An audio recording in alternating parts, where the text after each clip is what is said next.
बातमी आहे जयश्री थोरात यांच्या संदर्भात. थोरातांची कन्या निवडणुकीच्या रिंगणात उतरणार का? नव्या जबाबदारीने चर्चांना उधाण आलंय. जयश्री थोरात या संगमनेर तालुका युवक काँग्रेस अध्यक्षपदी रुजू झालेल्या आहेत. त्यामुळे या नव्या जबाबदारीने चर्चांना उधाण आलंय. जयश्री थोरात या निवडणुकीच्या रिंगणामध्ये उतरणार का हा सवाल आता उपस्थित होतोय.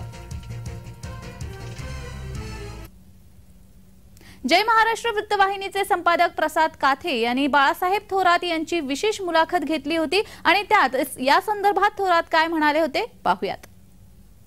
एक लक्षात घ्या, आहे ती डॉक्टर जयश्री माझी मुलगी, ती अँकॉलॉजिस्ट आहे. म्हणजे 6 वर्ष ती टाटा हॉस्पिटलला त्यांना कन्सल्टंट म्हणून काम केलेलं आहे. तिला आवड आहे समाजकार्याची. मला मदतीला, आता राजकारणामध्ये मी घरातली 4 माणसं मदतीला लागतात, त्यावेळेस ते राजकारण सांभाळत येतं. कारण अनेक कार्यक्रम असतात, लग्न कार्य असतात, ती माझ्याबरोबर काम करते. आपण विचारलं तर आम्ही असं आहे की आमची परंपरा कुटुंबाची सुद्धा खूप वर्षाची काँग्रेस एका विचाराची, डाव्या विचाराची परंपरा पूर्वीपासून आहे. म्हणजे 1930ला माझ्या आजोबापासून आम्ही ती सांभाळत माझे वडील स्वातंत्र्य सैनिक म्हणून राहिले. त्यांनी 2 वर्ष नाशिकच्या जेलमध्ये सुद्धा ते होते 42च्या चळवळीमध्ये. तो आम्ही एक विचार घेऊन चालणारी माणसं आहे. मला वाटतं की ती विचारसरणीच पुढे न्यावी या मताचा मी आहे. आणि आमच्या एकत्र वातावरणच ते असतं, तर वेगळं काही मानण्याचं काही कारण नाही.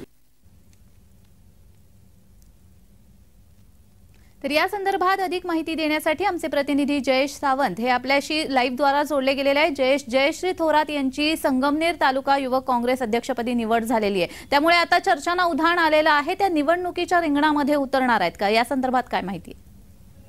नाही, एकंदरीत आता ही जी आजची जी युवक काँग्रेसची जी निवडणूक होती, त्यामध्ये जी आता जयश्री थोरात यांची जी निवड झालेली आहे, ते एकंदरीतच मागे सत्यजित तांबे यांचं निलंबनानंतर या आता आपल्या घरातला आणखीन एक व्यक्ती, थोरातांच्या घरातील एक व्यक्ती जयश्री थोरातांच्या रूपाने आता पुन्हा एकदा राजकारणात सक्रिय एंट्री झाली असं म्हणावं लागेल. आणि आगामी निवडणुकीत हा एक नवीन चेहरा हा नगर जिल्ह्याला पाहायला मिळणार आहे. जी. बाळासाहेब थोरात यांची जेव्हा मुलाखत घेण्यात आली होती तेव्हा ते देखील या संदर्भात बोलले होते की आता त्या जयश्री थोरात या सुद्धा निवडणुकीच्या रिंगणामध्ये उतरू शकतात असं वक्तव्य देखील त्यांनी केलं होतं. अधिकची माहिती? नाही, नक्कीच. आता एकंदरीत नाशिक पदवीधर मतदारसंघाच्या ज्या निवडणुकीमध्ये जो बंड झाला, घरातील जो त्यांचा जो भाचा आहे डॉक्टर सत्यजित तांबे याच्या हे ज्या वेळेस अपक्ष उमेदवारी लढवली गेली आणि त्यानंतर घरामध्ये फूट पडली असं एक म्हणलं जात होतं. पण थोरातांच्या कुटुंबामधला आणखीन एक नवीन चेहरा आता या निमित्ताने समोर येणार आहे. जी. धन्यवाद जयेश, तुम्ही दिलेल्या माहितीसाठी.